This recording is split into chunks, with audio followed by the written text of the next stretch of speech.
go. Okay. Okay. So, the title of our presentation is the validity of street art as a form of art. And the main knowledge issue to be focusing on is how can we measure the validity of art? Okay. So obviously our real life situation is street art. Street art is defined as the 2D, 3D, and performance art in public places.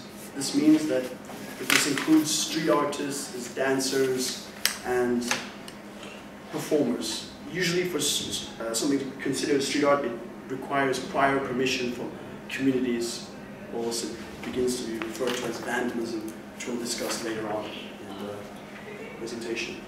The original intent behind street art in the early 1900s was to bring art to the people. Art was always sort of an elite activity for only rich members of society that could actually attend art galleries and exhibitions.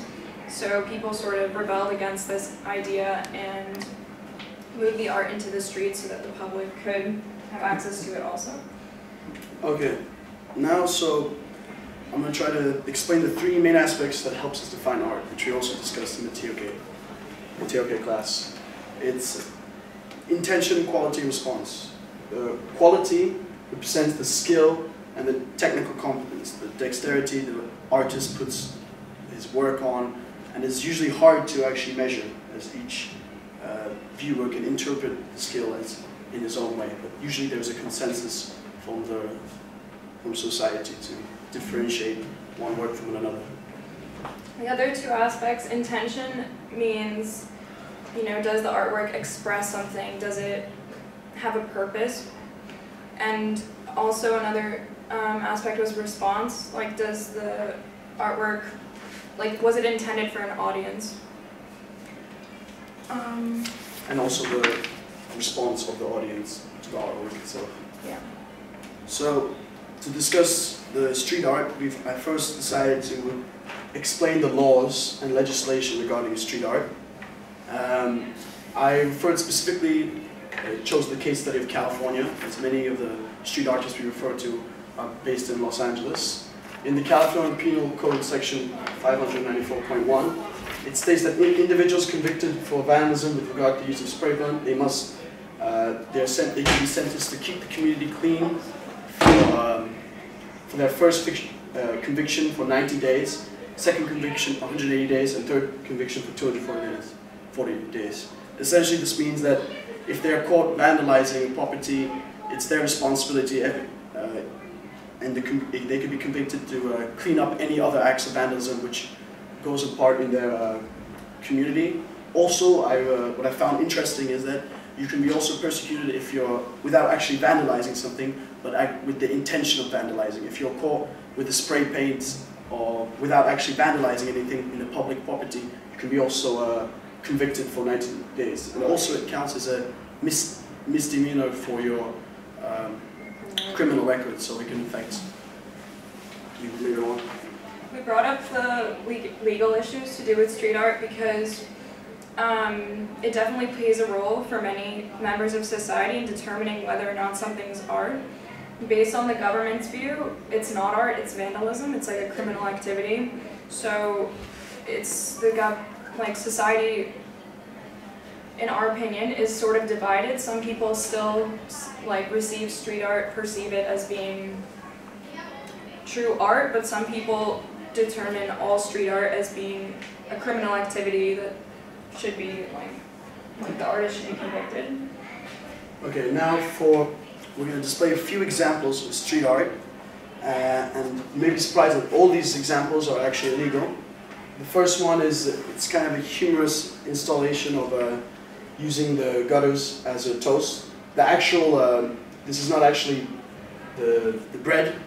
It's not actually organic. It's made up of paper mache. It's just so it doesn't mold out. But these all examples are considered to be illegal, technically. So it would fall as vandalism. Okay. Example 2 was just a performance during Carnival in Rio de Janeiro. Usually Carnival is legal, but in this neighborhood it wasn't.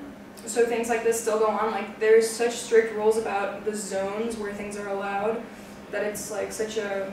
It's like, for example, I went to California in Santa Monica, and it was very strict with the regulation. Everyone could only stay in a space for a certain amount of time, these street artists, and they had to continually rotate between them.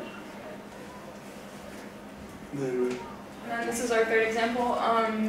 There's this new wave of this art form called yarn bombing, where people knit these large pieces of fabric, I guess, and then all connect it really quickly, like on the seams. And they cover like total sculptures, like huge spaces.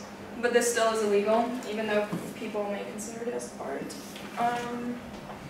Okay, our main knowledge issue is how can we measure the validity of art? So to begin to dissect this knowledge issue, how can we define valid? Well, valid is usually can be defined as believable, acceptable.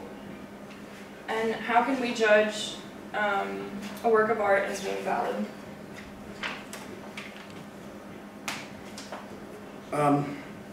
Now we have to discuss the common misconception of street art and vandalism.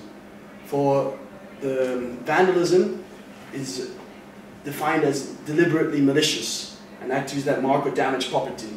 Governments argue that street art is vandalism as it's damaging property without prior permission. However, like the difference between street art is mainly the intent. It's not directed to be malicious.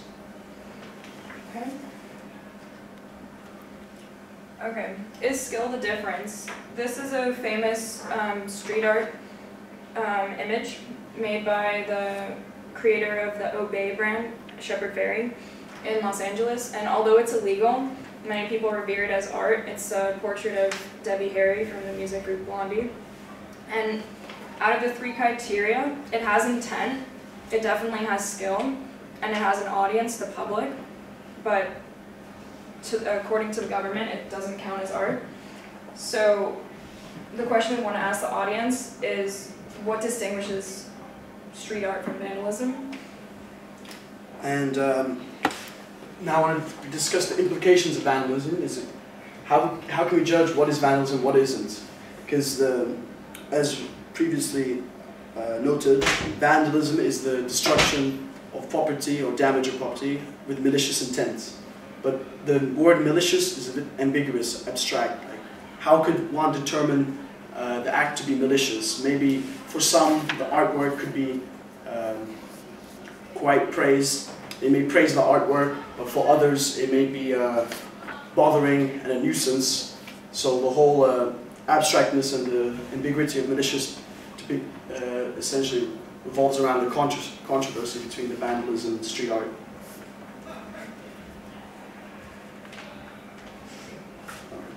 The example of graffiti one, this could be it's commonly to be interpreted as vandalism. It's because of what the text is displaying is it's malicious intent. It slanders the word and it writes on the wall without prior permission. So this is usually it's a graffiti, and it's usually dictated as vandalism because there's no the intent here is bad, it's negative, it's trying to portray a negative emotion. However, how can we know that for some others it can be the message actually can be clear of depicting the police brutality, so it brings the argument to discussion. Okay. So, as I previously noted, the fuck the police example does have an intent, yet the audience you can describe it that it lacks skill, as the three basic determinants of art is the intent, skill, and intent, quality, and response. So as it's just text and slander, one can say it lacks skill, it's just colored text, yet its intent, it may still have intent as it's trying to send a message about the police brutality, yet the response is, it has a response to the viewers as well, but it could be it brings the question, can vandalism be art? And then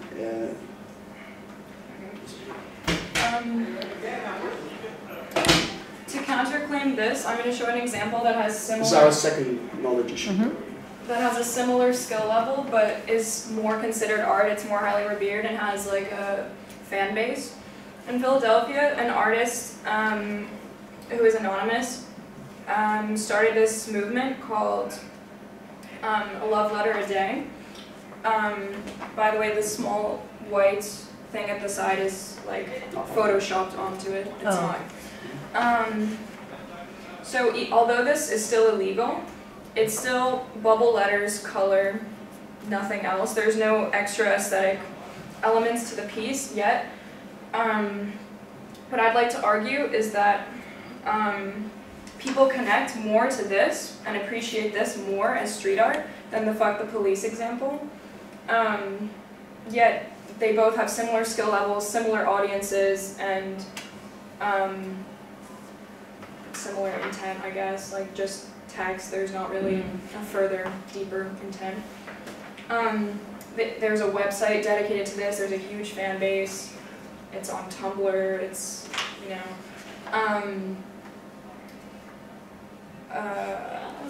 I wanted to ask, why do we judge these differently?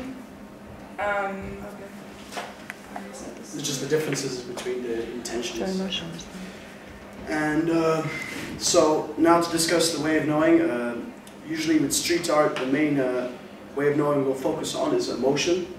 So brings in the question, to what extent does our emotional response dictate how valid a work of art is? Now it's important to realize that human emotion is it's a very powerful way of knowing. It's very abstract though, and it hinders. It's a very personal way of knowing, and sometimes it can be very subjective and hinders other ways of knowing as reason. But emotion usually plays as a very personal knowing, so it's very hard to distinguish between, like, why should, even though the love letter is illegal, how can we connect to it more emotionally than the slanderous image of Fuck the Police? And however, like for others, this can be still, they can still relate to the slanderism of the other art.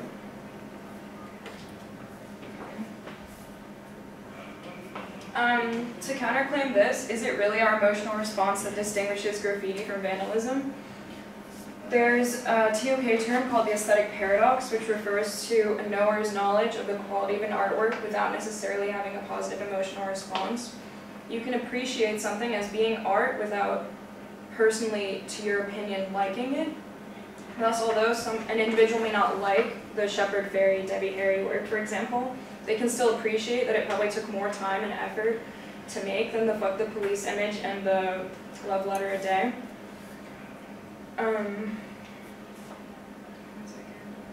Thus, even though we may not connect to an emotion, we can still appreciate it. Moving on. So this moves to our next example, case study. We watched a film named as Exit Through the Gift Shop. Essentially, it acts as a documentary describing the rise of fame of an eccentric French man named as Thierry into a street artist, Mr. Brainwash. He initially begins, the first half of the documentary begins as Thierry as a filmer, and how he wishes and longs to meet Banksy, a world-renowned street artist. And initially he begins by filming street artists and the life they endure. However, later on he tries to make a documentary, and however he shows it to Banksy, and Banksy claims that the documentary itself was too, it lacked a bit of skill. So the Exit to the Gift Shop was produced by Banksy himself, and essentially the reason why I bought this case study is because after Thierry wanted to begin his street art himself, but he began a whole different era. He began with mass production, and he essentially imitated many of the street artists he filmed in the beginning, like Shepard Fairey, and then Banksy. So he is imitation. That brings the question of does imitation is it a form of art? And should we add originality to the list of criteria that defines art? Although originality is extremely difficult to measure, if it could be measured accurately, it would definitely benefit the definition of art in terms of ensuring creativity, which should be an aspect of intent for any honest artist. Moving on to our next slide. Because with the imitation, I just wanted to go back to it for a second. If we look back at the 3 criteria which defines the art, is the intention. There's the intention of making money, but it lacks the originality. Then there's a response, because it does acquire skill, and the response, it does invoke a response from the audience. However, as Moira introduced, should originality be added to the criteria, as it's imitation. He kind of just mimicked other street artists.